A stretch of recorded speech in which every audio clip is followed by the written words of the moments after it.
let me just say one Go other, ahead. let me just say one other thing about the story that you just alluded to and have covered so thoroughly and commendably and with great skill, which is the Julian Assange prosecution. I think it was like a month before this source contacted me, I wrote an op-ed in the Washington Post explaining why the indictment of Julian Assange was such a profound and grave threat to press freedom, and why, if it succeeds, it will endanger journalists everywhere. And the argument I used was that he's essentially, what they're doing is they're criminalizing standard interactions between a journalist and their source.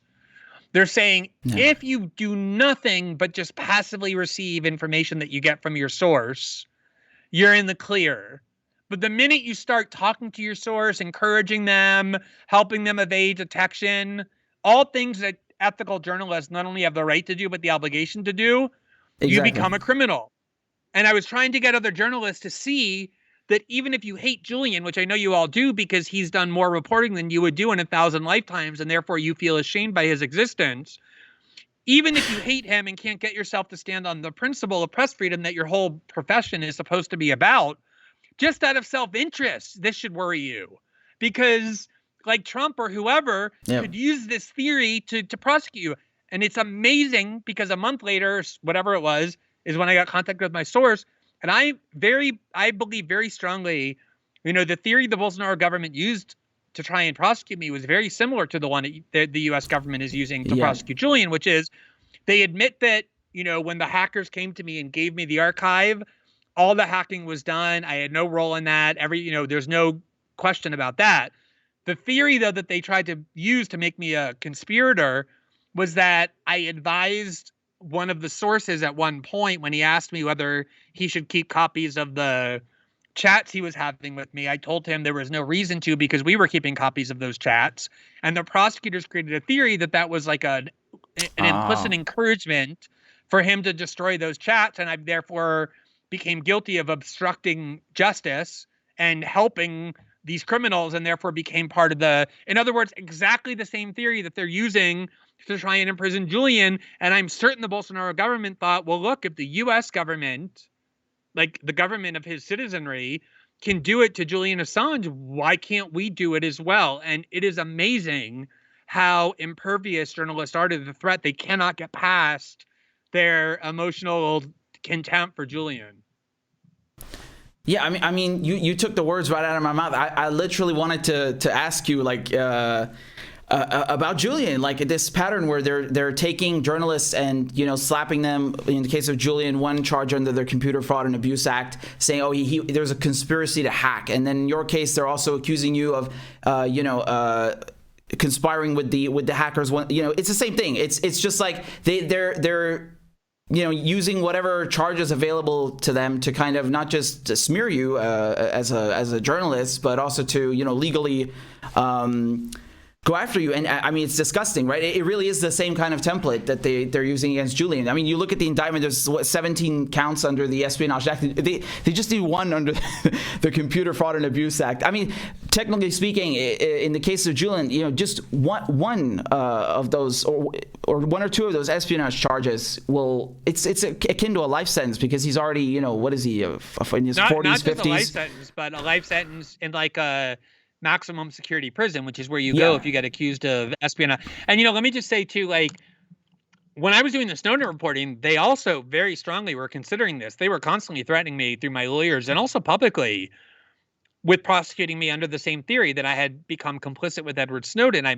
notoriously went on Meet the Press, and David Gregory asked me why I shouldn't be in prison along with Snowden, because they were trying to say that I wasn't really a journalist. I was actually a aider and abettor of this criminal act. And I think the only reason they didn't get away with it was because I had made the decision to partner. I was, at the Guardian at the time, and I partnered with, we kind of roped in like the Washington Post and ultimately the New York Times and, Globo. I did reporting with Globo in Brazil and El País or El Mundo in Spain and Le Monde in France. And Laura Poitras did reporting with Der Spiegel. So we kind of lured the mainstream media into our evil web, and it made it very difficult for them to say we weren't journalists because we were doing the reporting through established outlets. And of course, ultimately won the Pulitzer and the Polk, and a film about it won the Oscar. So it became much harder for them to do it. And so when I got this source in Brazil, the first thing I did was I looked for big Brazilian media outlets to kind of co-opt them into the story. And I partnered with Folha of São Paulo, which is the biggest newspaper in Brazil, kind of like the New York Times of Brazil, and this center-right weekly, news weekly, Veja. Whereas Julian has, never, I've always kind of kept one foot in the media world and one foot out until I left The Intercept and burned it to the ground. Whereas Julian never did. And so I think that's the reason why he was always more vulnerable than me to this stuff. But even for me, they, both in the Snowden case and the Brazil case, they were very eager to do it. And I do wonder now if I got a story like this and I did it at Substack instead of, latching on to a bigger outlet, I think my vulnerability would be much higher.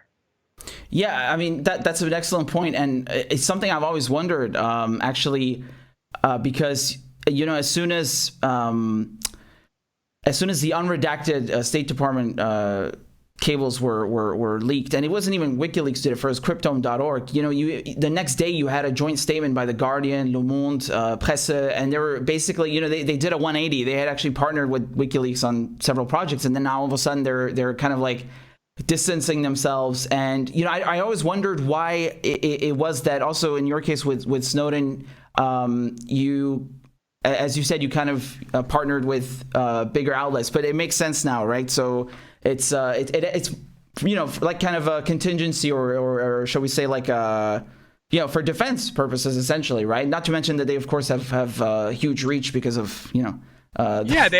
Right. That's the other thing is like, right, like I think it's important. Like if your source risks their entire lives to bring you information, right? As Edward Snowden did, as my Brazilian source did, you do have an obligation to them to want to maximize the impact of the story. You don't want them to have unraveled their lives for a story that's easily overlooked or dismissed or ignored.